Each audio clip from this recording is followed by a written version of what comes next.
Hey, I'm Shaun, and I'm going to take you through all my cookery that I did for the Pass the Sauce sample flip with Tape Productions. Here we go.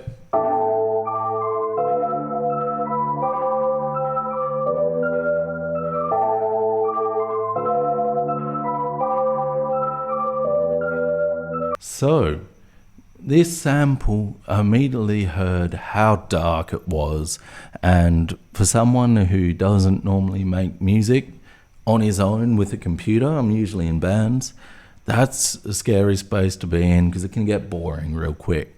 So I wanted to really fuck with it and just get creative and see what we can do.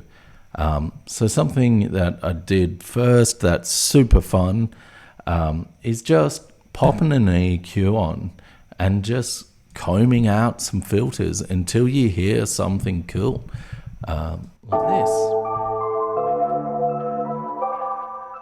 So you can comb out till it's just the melody essentially, and all that low end information is gone. You can start putting it in different places, which is cool, but I wanted to go a bit further and mess with it more. So I ended up just chopping that first hit until it sounded like this.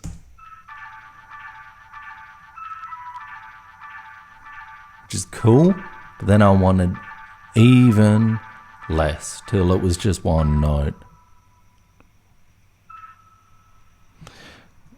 Cool, so that's a vibe. But then again, I don't program drums, so the way I get around that is to get a bunch of loops, stack them on top of each other, and take just the kick from one, the snare, hi-hat, whatever, until you got all these different patterns on top of each other, making something else. So I started with this. Cool kick and hi pattern. Not very groovy, and you can hear if I sped the sample up a bit as well. So add some backbeat in with this James Brown like backbeat, no kick, and quite a bit of saturation as well. Put that together. Sick. And then another layer, and this was just something that reminded me of a drummer I really like that I play with.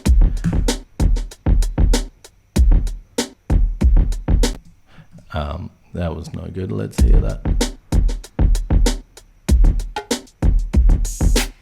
Wicked. That's sick. Cool. And then I actually had someone's Nord here for all of 30 seconds, and I'd been listening to heaps of Eddie Chacon and Salt, so I wanted to go that direction. So we end up with this. Oh, and some percussion.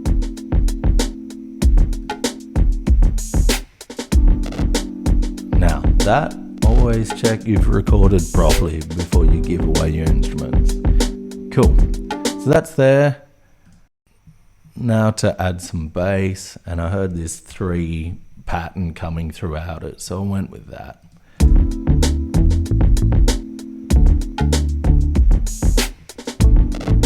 Guitar chasing the bass, giving it a bit of extra oomph. There's some small processing on here. It's all just some EQs, some analog emulations to make it a bit warmer.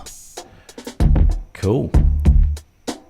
And then that was vibing, but then I wanted to bring that sample back and use it in a little bit more.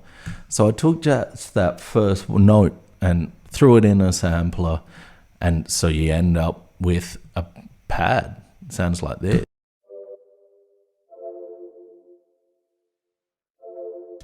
Pretty cool, but needs some oomph, so I've added the very early demo version of the Lo-Fi Love Machine Tape Productions piano coming out, to just add something stronger on the transient, which is wicked. So it's all coming together. Got this B section that I just used this other section of Ableton and just bounced between the two until something cool came out. That's not as cool as the first part. So that's it. That's the main section. And did that. And at some point, I realized that I wanted to just go full, do my best Stevie Wonder idea steal, and put this ending on it where it just opens up in a way you didn't expect, which I'm definitely still dreaming that I'll be able to do anything as cool as Still Wonder. But to do that, I bounced out the whole song, brought it back in, used the repitch setting here, and brought it down so it's slower and lower, and then through the synth madness on the top till you get this. Is probably the coolest bit.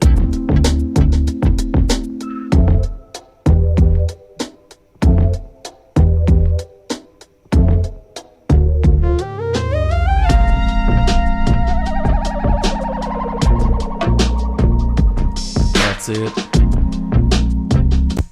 Real quick over some things I did. Just trying heaps of shit I always wanted to, but hey, you don't always get to do it in a band, so this was a good opportunity.